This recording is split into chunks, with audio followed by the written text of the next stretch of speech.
A bird in the hand, said the gentleman, reading his last entry with great solemnity, is worth two in the bush. Truly, I am of the same opinion, said I, but shouldn't it be bush?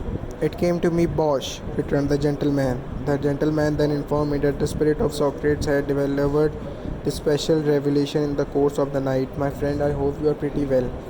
There are two in this railway carriage. How do you do? There are 7, 4, 7, 9 spirits here, but you cannot see them. Pythagoras is here. He is not at liberty to mention it, but hope you like travelling. Galileo had otherwise dropped in with his pacific intelligence. I am glad to see you, amico cum sta. Water will freeze when it is cold enough. Addio. In the course of the night, also, the following phenomena had occurred.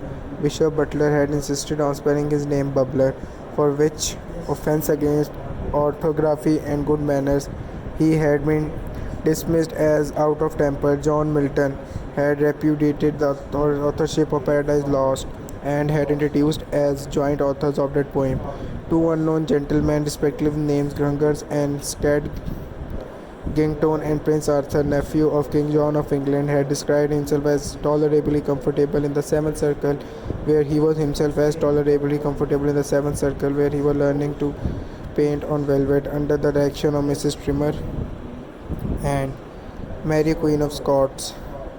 If this should meet the eye of the gentleman who favoured me with these disclosures, I trust he will excuse me for confessing that the sight of the rising sun and the contemplation of the magnificent order of the vast universe made me impatient of them. In a word, I was so impatient of them that I was mightily glad to get out of the next station and had to exchange these clouds and vapours for the free air of heaven.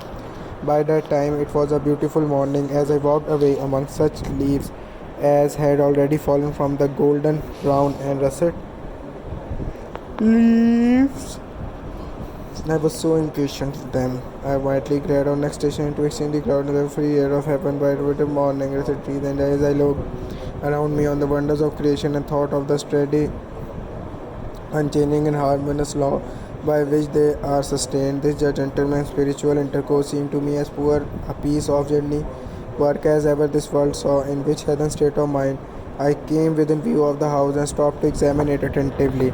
It was a solitary house standing in a sad neglected garden, a pretty even square of two some acres. It was a house of about the time of George II, as stiff, as cold, as formal, and in a bad taste.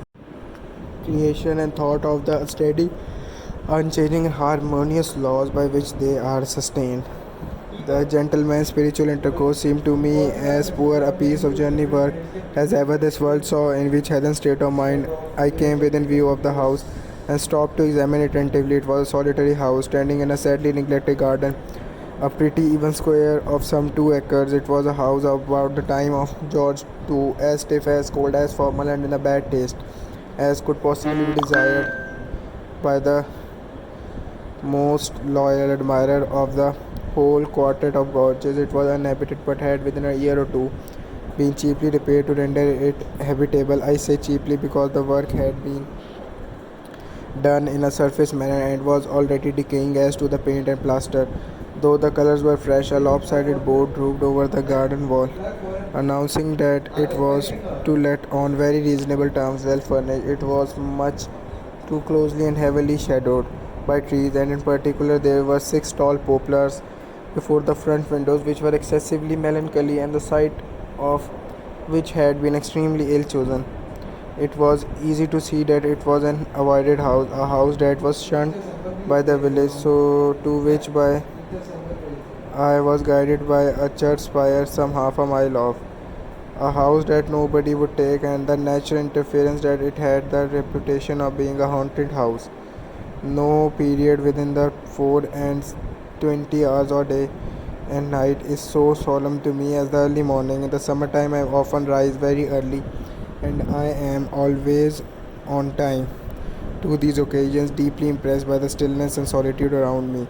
Besides that, there is something awful in the being surrounded by familiar faces asleep, in the knowledge that who are dearest to us and to whom we are dearest are profoundly unconscious of us, in an impassive state, anticipative of that mysterious condition to which we are all tending.